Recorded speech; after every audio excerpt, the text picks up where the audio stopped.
Right. Yeah, this poem I'm going to do is called Empathy is a Dangerous Thing. And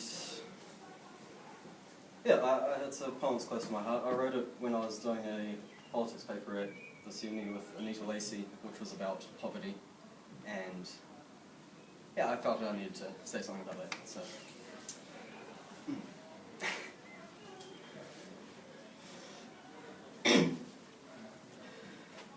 We should probably do something.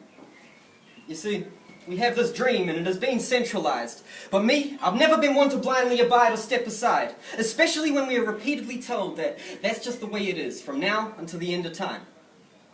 You see, everyone wants me to empathize.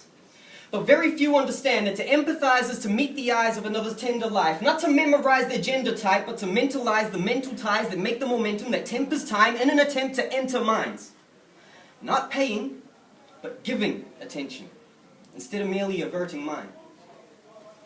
Actually actively asking why, in these suspenseful times of invented might intended to verify the invention of debt, which they invented twice, how it is still called necessary to render lives that are something as packed, labelled, and valued as less than mine. Sold off to the highest bidder, just as long as the West is fine. How the hell is there still a wall around Palestine? It's 2014. How the hell is hunger still something which someone can actually suffer from and maybe die? But asking the question, it's only half of what's going on. See, to empathize is to meet the eyes. Not just glance at the figure in front of your open fly, but confront the lie. Look past the signs that keep the idea of a person in check. Yet, as the world spins, it connects. And from this somewhat backwards perspective, if these words are correct, maybe we really do need a society that is surviving on a prescribed diet of various forms of Percocet. Mining minds to ensure that creativity gets its purpose set. Setting the purpose of what is naturally purposeless before it gets any certain side effect ideas about trying to change the earth and shit.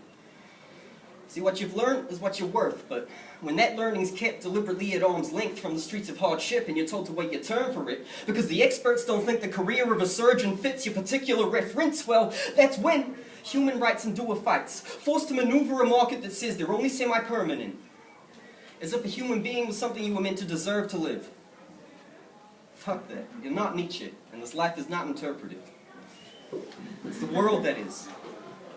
See, our experiences arrive and are neither earned nor spent. Since the hustle of the first church, the point has been to interpret them. So what is justice? What is love? What is good? What is beauty? A bunch of conceptual mechanisms of control that co-opt the soul into consuming? Do it. Consume, consume, consume at a higher and higher rate. And turn around and tell me all about how you think human selfishness is innate. Just don't get offended when I start cracking up in your face. You can keep your credit cards, your fake tits, and your Salisbury steak. Because what you're lacking is obviously something that cannot be replaced. Like a dancer's dance, or how a rapper sags his pants. It happens by chance, and for that fact, it's great. But you gotta react right. It's not like you're fake. Sure, good move. Give me a label.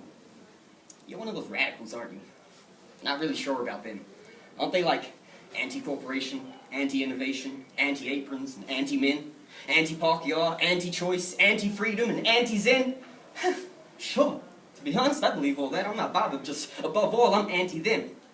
These thieves and pimps that are handing out sweets like candy men, to the kids in charge that pull the strings, that control the puppets whose stitchings been weaved together by thirsty men, who are squeezed together in dirty dens, left in freezing weather where it hurts to sing, where empathy is a dangerous thing. And luxury shows its other street, how its funds are being floated on tainted wings. This place where the bloated thrive and the skinny, they live to pray and whinge. Fuck it, we're in the West, so hey, let's stay and binge. It's not our fault we play the game to win. It's not our fault we live in riches others can't even imagine. It's not our fault that their lands and resources have been and will be pillaged by powerful men that are backed by police batons. It's not our fault they hate the West. We didn't ask for that to happen. It's not our fault, dude. It's not our fault, guy. It's not my fault, asshole. Don't make me ask myself why. But see, in the West, we never really have to face our fears. Might not be your fault. Sure, you can tell yourself that. But we really know at a certain stage it is. Something you can't escape when you place your gaze in theirs. See, to empathize is to meet the eyes. Not to test them, not to give them injections, and not to act like some savior that we're told we should be as kids. So from the somewhat backwards perspective, if these words are correct, maybe we really do need a society that's surviving on a prescribed diet of various forms of Percocet. Peace.